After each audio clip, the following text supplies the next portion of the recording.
Di na kita mahal. Linyang gusto kong sabihin sa'yo. Linyang sana totoong nararamdaman ko para di na ako masaktan ng ganito. Gusto ko nang umusad, mapalayo at muling magsimula.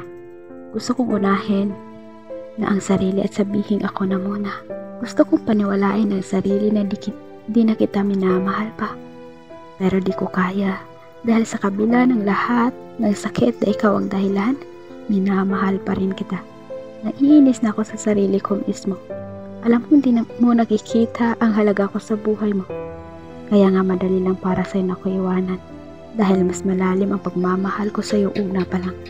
Pero bakit di ko pa rin kayang bumitaw sa pag-asa na baka isang araw magising ka at mapagtanto mo ako'y tunay na minamahal mo rin pala. Na baka sa pagkakataong to, ang tibok ng ating mga puso ay magkatugma na. Ngunit alam ko rin na guni-guni ko lang lahat ng ito. Dahil sa kabila ng pagpupursigi kong mahalin mo ko, di pa rin yun naging sapat. Pero mahal kita. Mahal pa rin kita kahit di mo ko mahal.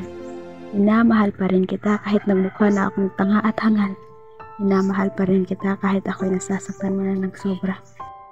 Kung pwede ko lang sanang burahin lahat ng nararamdaman ko para sa'yo, ginawa ko na kasi mahirap at masakit magmahal ng isang taong di ka naman mahal talaga. Ayaw ko nang maranasan to, kaya sana matuto ka ring mahalin. Mahalin ako at palagahan man lang.